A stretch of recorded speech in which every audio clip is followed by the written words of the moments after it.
അട്ടപ്പാടിയിൽ വീണ്ടും ശിശുമരണം. പുളിയപതിയിൽ കവിതയുടെ 9 മാസമുള്ള ഗർഭസ്ഥ ശിശുവാണ് ഇന്നലെ പുലർച്ചെ 2 മണിയോടെ മരിച്ചത്. കവിതയെ തൃശൂർ മെഡിക്കൽ കോളേജിൽ പ്രവേശിപ്പിച്ചു. തമിഴ്നാട് മേട്ടുപ്പാളയത്തു നിന്നും പ്രസവത്തിനു വേണ്ടി 10 ദിവസം മുൻപ് അട്ടപ്പാടിയിൽ എത്തിയതാണ്.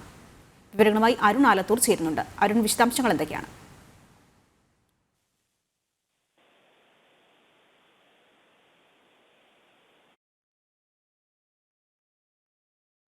അരുൺ, അട്ടപ്പാടിയിൽ വീണ്ടും ശിശുമരണം റിപ്പോർട്ട് ചെയ്തിരിക്കുകയാണ്. ഇതിന്റെ വിശദാംശങ്ങൾ എന്തൊക്കെയാണ്?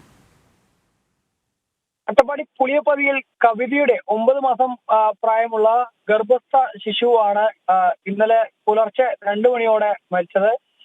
കവിത തൃശൂർ മെഡിക്കൽ കോളേജിൽ ചികിത്സയിൽ കഴിയുന്നതിനിടെയാണ് ഇത്തരത്തിൽ മരണം സംഭവിച്ചിരിക്കുന്നത്. തമിഴ്നാട് മേട്ടുപ്പാളയത്ത് നിന്നും പ്രസവത്തിന് വേണ്ടി 10 ദിവസം മുമ്പാണ് ഇവർ അട്ടപ്പാടിയിൽ എത്തിയത്.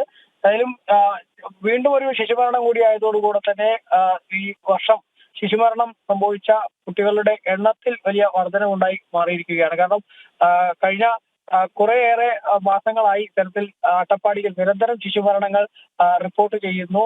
കഴിഞ്ഞ മാസവും സമാന രീതിയിലൊരു ശിശുമരണം റിപ്പോർട്ട് ചെയ്തിരുന്നു. ശിശുമരണങ്ങൾ തടയുന്നതിന് വേണ്ടി അധികൃതർ പലതരത്തിലുള്ള നടപടികൾ സ്വീകരിക്കുന്നുണ്ട് എന്നൊക്കെ പറയുമ്പോഴാണ് വീണ്ടും വീണ്ടും ഇങ്ങനെ മരണം ഉണ്ടായിക്കൊണ്ടേ ഇരിക്കുന്നത് എന്നുള്ളതാണ്. ഏതായാലും നിലവിൽ 9 മാസം പ്രായമുള്ള ഒരു ഗർഭസ്ഥ ശിശുവാണ് ഇന്നലെ പുലർച്ചെ 2 മണിയോടുകൂടി മരിച്ചിരിക്കുന്നത്. ശരി, അരുൺ ആലത്തൂരാണ് പാലക്കാട് നിന്നും വിശദാംശങ്ങൾ നൽകിയത്.